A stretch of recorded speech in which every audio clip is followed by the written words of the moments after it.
Hello student, my self doctor Hina. आज मैं आपको थायराइड हार्मोन कैसे बनता है उसके बारे में डिस्कशन करूंगी। सबसे पहले आपको पता होना चाहिए कि थायराइड हार्मोन क्या होता है। तो थायराइड हार्मोन एक ऐसा हार्मोन है जो कहाँ से सिक्रीट होता है, थायराइड ग्लैंड से। थायराइड ग्लैंड उसका सिक्रीशन करती है और थायराइड हार्मोन जो होता है बीएमआर मतलब बेसल मेटाबॉलिक रेट को मेंटेन करता है। अब आपको पता होना चाहिए कि थायराइड जो ग्लैंड होती है वो कहाँ सिचुएटेड होती है। तो थायराइड ग्लैंड कहाँ सिचुएटेड होती है, ट्रेकिया के आसपास। मतलब जो थायराइड ग्लैंड होती है उसमें दो लोब्स होते हैं। यहाँ आप डायग्राम में देखिए, यहाँ पे आपको रेड कलर में दो लोब दिख रहे हैं। तो ये जो ट्रेकिया होती है, ट्रेकिया के दोनों साइड में थायराइड ग्लैंड होती है। इसके दो लोब होते हैं, right lobe and left lobe.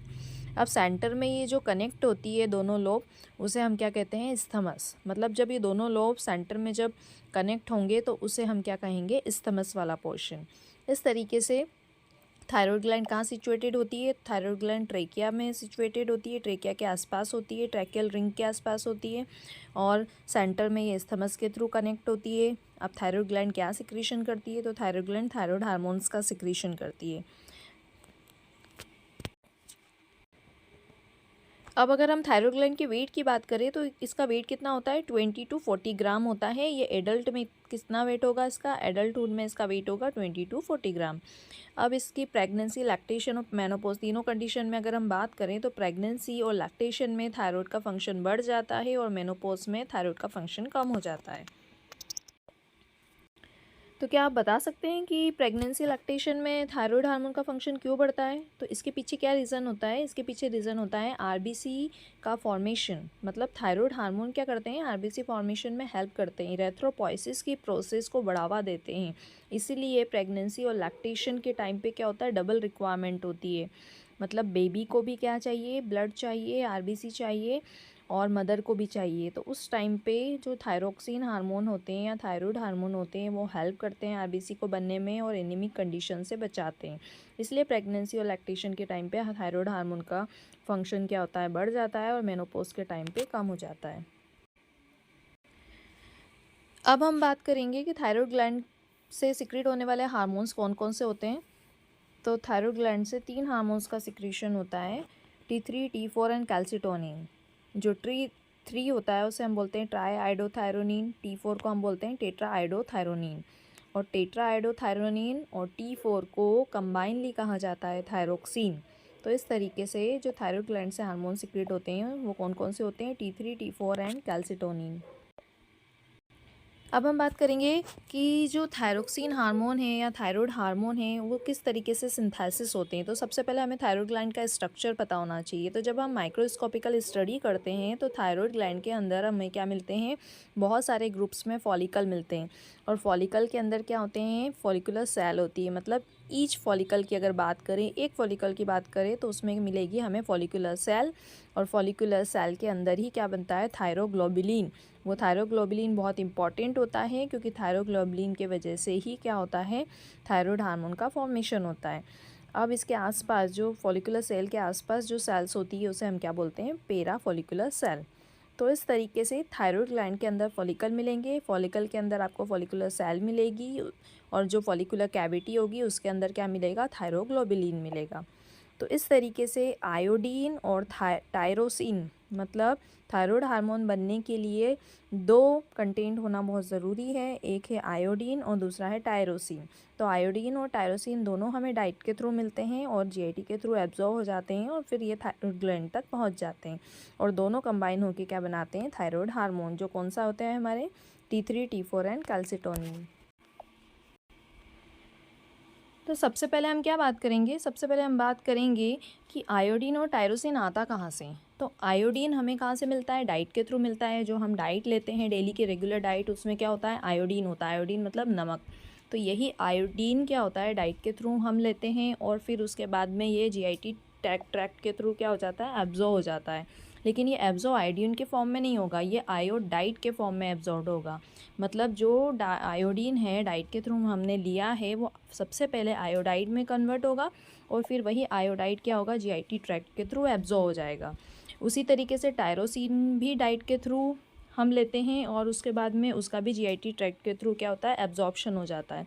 अब एक बार ये एब्जॉर्ब हो गए तो अब ये कहाँ चले जाते हैं, आयोडीन और टायरोसिन ये दोनों चले जाते हैं ब्लड के अंदर, और ब्लड के बाद में ये कहाँ जाएंगे, थायराइड ग्लैंड में।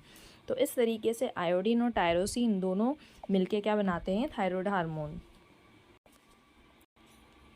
अब हम एक के बाद एक स्टेप वाइज पढ़ते जाएंगे कि थायराइड हार्मोन का सिंथेसिस कैसे होगा। तो जो फर्स्ट स्टेप है वो क्या है, थायरोग्लोबुलिन सिंथेसिस। मतलब सबसे पहले आयोडीन और टायरोसिन को कंबाइन होने के लिए किसकी ज़रूरत पड़ती है, थायरोग्लोबुलिन की। और मैंने क्या कहा था कि थायरोग्लोबुलिन बनता कैसे है, तो थायरोग्लोबुलिन कहाँ बनता है, थायरोग्लोबुलिन थायराइड ग्लैंड के अंदर जो फॉलिकुलर सेल थी वहीं पे बनता है, और जो फॉलिकुलर कैविटी होती है, मतलब फॉलिकल के अंदर जो कैविटी होती है वहाँ पे जाके क्या हो जाता है, वो स्टोर्ड हो जाता है।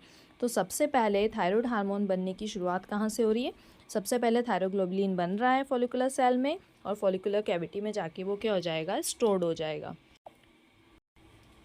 अब सेकेंड प्रोसेस क्या आएगी, तो सेकेंड प्रोसेस में हो रहा है आयोडाइड ट्रैपिंग।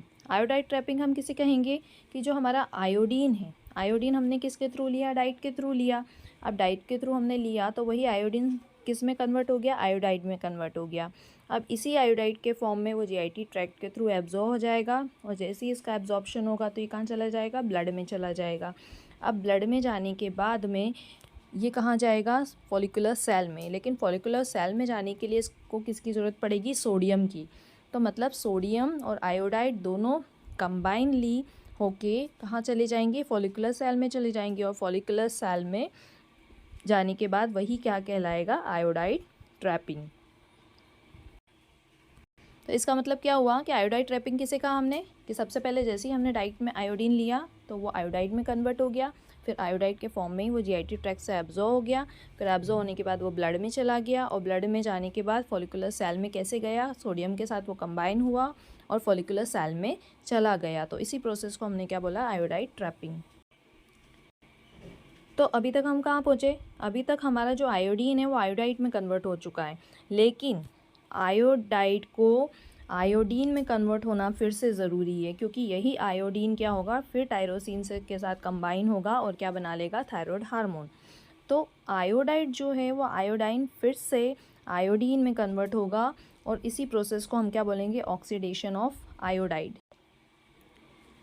तो अब नेक्स्ट प्रोसेस में क्या हो रहा है कि जो हमारा आयोडाइड था वह फॉलिकुलर सेल में जाएगा, फॉलिकुलर सेल में जाने के बाद में वो आयोडीन में कन्वर्ट हो जाएगा, और इस तरीके से आयोडीन और टायरोसिन दोनों मिलेंगे और फाइनली क्या बन जाएगा, थायराइड हार्मोन।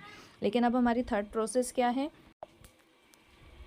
तो अभी हमने क्या पढ़ा, सबसे पहले हमारी शुरुआत कैसे हुई थी कि थायराइड हार्मोन बनने के लिए हमें सबसे पहले क्या चाहिए, थायरोग्लोबुलिन चाहिए। और वो थायरोग्लोबुलिन हमें कहाँ से मिला था, थायरोग्लोबुलिन हमें मिला था फॉलिकुलर सेल में, और फॉलिकुलर सेल में बनने के बाद में वो कहाँ स्टोर हो जाएगा, फॉलिकुलर कैविटी में स्टोर हो जाएगा। मतलब यहाँ पे हमारा थायरोग्लोबुलिन तैयार है। अब नेक्स्ट स्टेप क्या रहेगी, तो नेक्स्ट स्टेप में क्या रहेगा, आयोडाइड ट्रैपिंग। आयोडाइड ट्रैपिंग हमने किसने बोला था, किसे कहा था हमने, आयोडाइड ट्रैपिंग। मतलब जो सबसे पहले हमने डाइट के थ्रू आयोडीन लिया है वो आयोडीन आयोडाइड में कन्वर्ट हो जाएगा, फिर ये आयोडाइड के फॉर्म में जीआईटी ट्रैक्ट के थ्रू एब्जॉर्ब हो जाएगा, एब्जॉर्ब होने के बाद में ब्लड में चला जाएगा, और ब्लड से कहाँ चला जाएगा, फॉलिकुलर सेल में। तो इसे हम क्या कहेंगे, आयोडाइड ट्रैपिंग। मतलब ये फॉलिकुलर सेल में जब ये कन्वर्ट तो जब ये फॉलिकुलर सेल में चला गया है तो उसे हम क्या कह रहे हैं, आयोडाइड ट्रैपिंग। अब नेक्स्ट क्या प्रोसेस हमने पढ़ी कि अब ये आयोडाइड को फिर से आयोडीन में कन्वर्ट होना है। तो ये जब फॉलिकुलर सेल में फिर से आयोडीन में कन्वर्ट होगा तो इसी प्रोसेस को हम क्या बोलेंगे, ऑक्सीडेशन ऑफ आयोडाइड। अब नेक्स्ट क्या हो गया है कि जब हमारा ये आयोडीन बन चुका है तो ये आयोडीन का ट्रांसपोर्ट होगा, ये आयोडीन कहाँ जाएगा, फॉलिकुलर कैविटी में जाएगा, और इसी प्रोसेस को हम बोलेंगे पेंड्रीन। अब इसके बाद में फॉलिकुलर कैविटी में जाने के बाद में इसको फॉलिकुलर कैविटी में क्या मिलेगा, फॉलिकुलर कैविटी में मिलेगा इसको टायरोसिन। तो इसी प्रोसेस को हम बोलेंगे आयोडीनेशन ऑफ टायरोसिन। मतलब यहाँ पे आयोडीन भी आ गया है और टायरोसिन भी आ गया है। अब दोनों मिलके कौन सी प्रोसेस करेंगे, आयोडीनेशन। मतलब आयोडीन और टायरोसिन दोनों मिलके क्या बनाएंगे, थायराइड हार्मोन। तो सबसे पहले क्या होगा, सबसे पहले आयोडीन और थायरोग्लोबुलिन जो फॉलिकुलर कैविटी में था वो कंबाइन होगा। जब दोनों मिलेंगे तो इस प्रोसेस को बोलेंगे हम ऑर्गेनिफिकेशन। तो अब लास्ट में क्या हो रहा है कि हमारा जो आयोडाइड है वो फिर से आयोडीन में कन्वर्ट हो चुका है। अब वो आयोडीन और टायरोसिन दोनों कंबाइन होंगे, और वो दोनों कंबाइन कहाँ होंगे, थायरोग्लोबुलिन में। तो थायरोग्लोबुलिन उसे कहाँ मिलेगा, थायरोग्लोबुलिन हमारा कहाँ था, फॉलिकुलर कैविटी में था। तो अब आयोडीन और टायरोसिन दोनों कंबाइन होंगे और इसी प्रोसेस को हम बोलेंगे आयोडीनेशन। अब क्या हो रहा है कि अब हमारे हार्मोन्स बनेंगे। तो हार्मोन्स कैसे बनेंगे, MIT और DIT यहाँ पे बताया है। तो MIT मतलब होता है मोनो आयोडोटायरोसिन, और DIT मतलब होता है डाई आयोडोटायरोसिन। तो सबसे पहले पता होना चाहिए कि MIT मतलब मोनो आयोडोटायरोसिन कैसे बना। मोनो मतलब सिंगल की बात हो रही है। तो सबसे पहले हमने क्या पढ़ा, टायरोसिन और आयोडीन दोनों कंबाइन होंगे। तो जब टायरोसिन और आयोडीन कंबाइन होंगे तो क्या बनेगा, MIT मतलब मोनो आयोडोटायरोसिन। अब क्या होगा, मोनो आयोडोटायरोसिन मतलब MIT और फिर से आयोडीन कंबाइन होगा, तो दोनों कंबाइन होंगे तो क्या बन जाएगा, डाई आयोडोटायरोसिन। अब इसी डाई आयोडोटायरोसिन से हमारा T3 और T4 हार्मोन बनेगा। तो कैसे बनेगा कि डाई आयोडोटायरोसिन मतलब दो यहाँ पे मिले, और मोनो आयोडोटायरोसिन ये दोनों मिलके क्या बना लेंगे, ट्राई आयोडोटायरोसिन। और उसके बाद में T4 कैसे बनेगा, तो डाई आयोडोटायरोसिन मिलेगा और दो फिर से मिल जाएंगे, मतलब दो दो करके ये 4 हो जाएंगे। तो diiodotyrosine plus diiodotyrosine is equal to T4। तो इस तरीके से हमारे T3 और T4 हार्मोन बनेंगे, जिसे हम क्या कहते हैं, थायराइड हार्मोन। तो इस तरीके से सबसे पहले मैंने आपको क्या बताया, इसका सिंथेसिस बताया। थायराइड हार्मोन का सिंथेसिस कैसे होता है कि थायराइड हार्मोन बनने के लिए हमें सबसे पहले दो चीज़ों की ज़्यादा ज़रूरत पड़ती है। दो चीज़ें हमारे पास क्या होना चाहिए, एक आयोडीन होना चाहिए और एक टायरोसिन होना चाहिए। आयोडीन और टायरोसिन दोनों मिलकर ही क्या बनाएंगे, थायराइड हार्मोन बनाएंगे। अब सबसे पहले हमारे पास आयोडीन कहाँ से आया, तो आयोडीन हमारे पास आया डाइट के थ्रू। फिर डाइट के थ्रू जैसे ही हमने इसको लिया, तो जैसे ये GIT ट्रैक्ट में जाएगा तो वो एब्जॉर्ब होगा, लेकिन वो एब्जॉर्ब किस फॉर्म में होगा, आयोडाइड के फॉर्म में। अब एब्जॉर्ब होने के बाद कहाँ चले जाएगा, ब्लड में चला जाएगा। उसी तरीके से हमारा जो टायरोसिन है वो भी हमें डाइट के थ्रू मिलेगा और उसका भी एब्जॉर्प्शन हो जाएगा और ये ब्लड में चला जाएगा। तो अब ये हमारे आयोडीन और टायरोसिन ही थायराइड ग्लैंड के अंदर कंबाइन होकर क्या बनाएंगे, थायराइड हार्मोन बनाएंगे। लेकिन कैसे बनाएंगे ये मैं आपको फिर से रिविज़न करवा रही हूँ कि सबसे पहले क्या बनेगा, सबसे पहले थायरोग्लोबुलिन बनेगा। क्यों, क्योंकि थायरोग्लोबुलिन के अंदर ही टायरोसिन और आयोडीन कंबाइन होंगे। तो सबसे पहले जो हमारी फर्स्ट स्टेज क्या थी, थायरोग्लोबुलिन सिंथेसिस। तो थायरोग्लोबुलिन बनता कहाँ पे, फॉलिकुलर सेल में बनता है, और फॉलिकुलर कैविटी में जाके क्या हो जाता है, स्टोर्ड हो जाता है। उसके बाद मैंने क्या बताया था कि उसके बाद आयोडीन का आयोडाइड ट्रैपिंग होना ज़रूरी है। तो आयोडाइड में कैसे कन्वर्ट हुआ था, आयोडीन GIT ट्रैक में हुआ था, फिर कहाँ चला गया था, वो ब्लड में चला गया था। फिर ब्लड में जाने के बाद में फिर क्या होगा, वो फॉलिकुलर सेल में चला जाएगा और वहाँ पे किस फॉर्म में रहेगा, आयोडाइड के फॉर्म में होगा। फिर नेक्स्ट क्या होगा कि अब उस आयोडाइड को फिर से आयोडीन में कन्वर्ट होना पड़ेगा। तो इसी प्रोसेस को हम क्या बोलेंगे, ऑक्सीडेशन। जब वो आयोडाइड आयोडीन में कन्वर्ट होगा तो वो प्रोसेस क्या कहलाएगी, ऑक्सीडेशन ऑफ आयोडाइड। फिर इसके बाद क्या होगा, इसके बाद ट्रांसपोर्ट ऑफ आयोडीन, मतलब जो हमारा आयोडीन था, मतलब आयोडाइड फिर से आयोडीन में कन्वर्ट हो चुका है और वो कहाँ चला जाएगा, फॉलिकुलर कैविटी में चला जाएगा। फॉलिकुलर कैविटी में उसको क्या मिल जाएगा, वहाँ पे टायरोसिन मिल जाएगा। फिर वो टायरोसिन के साथ कंबाइन होगा, तो इसी प्रोसेस को हम क्या बोलेंगे, आयोडीनेशन। अब यहीं से हमारी शुरुआत हो जाएगी हार्मोन्स बनने की।